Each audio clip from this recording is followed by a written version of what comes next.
Hey everyone, I thought I'd give everyone a bit of a rundown of the way I use a Helix LT.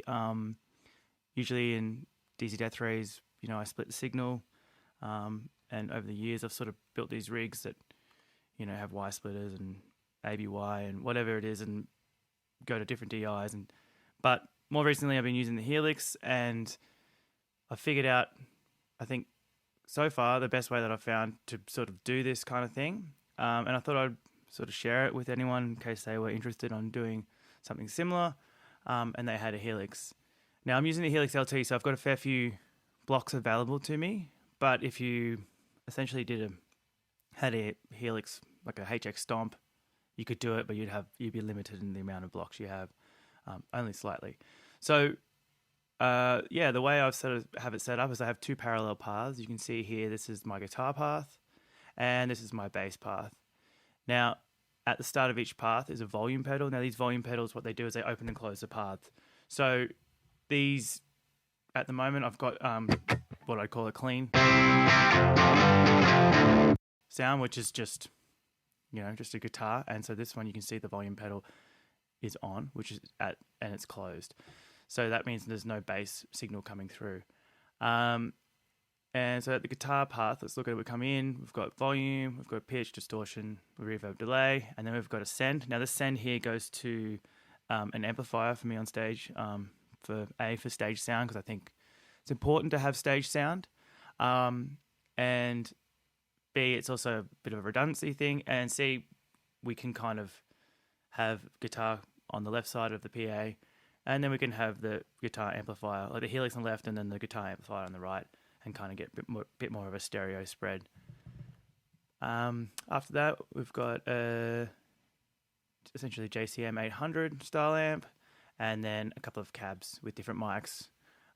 Obviously, you can choose whatever you want that sort of suits your guitar and your style of playing. So we've got a guitar sound. Now we look at the bass. We come in, so the bass is actually at the moment is on, but if I go and switch over, you'll see that the bass now opens and guitar close, and then we have the bass line. So the bass, the way I've set this one up is I've gone into a compressor, and then pitch shift, and now the pitch shift is a poly pitch, and I've gone a full octave down, everything's kind of in the middle, and then the mix is all the way up. And then after that, I've done a split. So this is a Y split. And so from the Y split, the first sort of parallel line on the bass goes to a distortion, which is this Ratatouille distortion. It's kind of fizzy, and sort of has a lot of low end in it too, which is, I think, good for this sort of sound. And then another distortion here, which is actually not a distortion, it's a model of a Sans amp.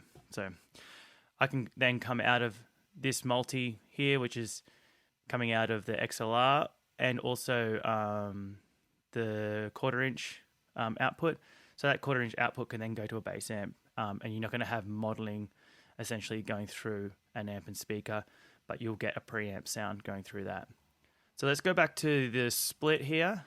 So you can see the split comes down, and what I've actually done is I've added another Sans amp. Now this one here, I've kind of taken usually take quite a lot of the treble out, taking the presence out, and the bass all the way up. The drive is all the way up. And so from that, I've got the send. That comes out of send 2. Now that send can go to a DI, and then front of house can use that sort of low thumpy sound and compress the hell out of it and kind of, really activate the subs of the PA. And then I have it set so that these kind of go, this will be blended at the end of the pathway with the top pathway here of the bass.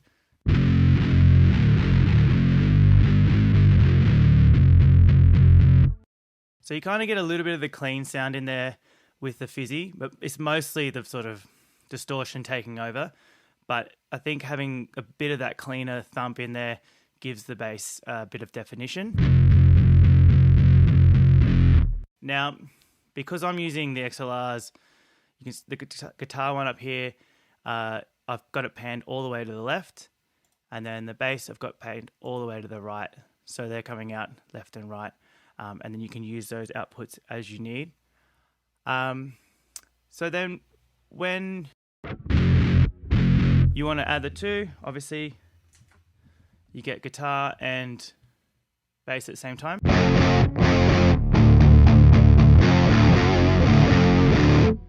And then obviously you can have different snapshots where, you know, different effects come on and off. And